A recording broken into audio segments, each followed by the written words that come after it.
బేహద్ పరం మహాశాంతి. ఈరోజు పురుషార్థములకు ధారణా పాయింట్స్.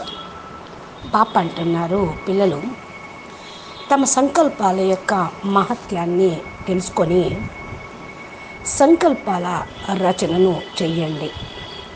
మీ యొక్క శ్రేష్ట సంకల్పాలు శ్రేష్టమైన బ్రాహ్మణ ఆత్మల యొక్క సంకల్పాలే పాత ప్రపంచం మొత్తాన్ని కూడా సమాప్తం చేస్తాయి. కొత్త ప్రపంచానికి ఆది మరియు అంతము ఇప్పుడే.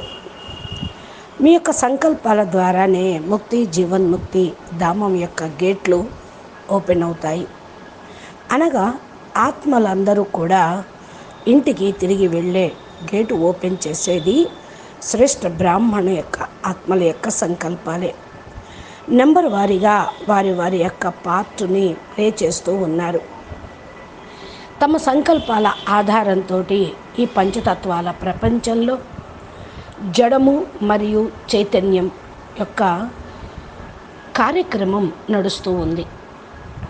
ఇప్పుడు మీ సంకల్పాల యొక్క మహత్యాన్ని తెలుసుకొని వ్యర్థం పైన విశేషమైన అటెన్షన్ ఇవ్వండి. ఎందుకంటే వ్యర్థ సంకల్పాలు ఆత్మని బరువుగా చేస్తూ ఉంటాయి. వ్యర్థ సంకల్పాలు రాకుండా చూసుకోండి. అందుకని చాలాసార్లు ఈ వ్యర్థ సంకల్పాలే చెత్త అంతా కూడా ఆత్మలో మురికిలాగా చేరుకుపోతూ ఉంటుంది. పవర్ అంతా ఫ్లోలెస్ అయిపోతూ ఉంటుంది. ఇదే మీకు చాలా విఘ్నంగా తయారవుతూ ఉంటుంది. మీరు బాప్ సమానంగా తయారు కావాలి అంటే కేవలం పాజిటివ్ సంకల్పాల యొక్క రచన చేస్తూ ఉండండి. చాలా కొద్ది మంది ఆత్మల యొక్క సంకల్పాలే చాలా పవర్ఫుల్గా ఉంటాయి. వీరే విశ్వ పరివర్తనకు సహయోగులుగా కాగలుగుతారు. అందుకని స్వయం పైన అటెన్షన్ పెట్టుకోండి.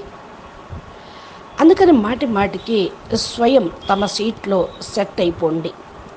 మీ సీటు, మీ యొక్క స్వరూపము, మీ యొక్క గుణాలు, శక్తుల యొక్క స్మృతిని ఉంచుకోండి. ప్రతి పరిస్థితిలో కూడా పరమాత్మ బాపు యొక్క సాంగత్యంలో ఉండండి. దీని కొరకు మీరు ఏమీ భారంగా కావాల్సిన అవసరం లేదు. అటెన్షన్ పెట్టుకోండి. భయపడాల్సిన అవసరం లేదు. అటెన్షన్ పెట్టుకోగా బాపు సమానంగా మనము అవుతాము. బాపు మనల్ని తన సమానంగా తయారు చేస్తారు.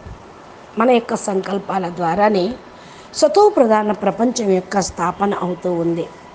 అందుకని స్వయం పైన అటెన్షను, బాపు పైన 100% నిశ్చయము ఉంటే తప్పకుండా బాపు కార్యక్రమం సక్సెస్ అవుతుంది.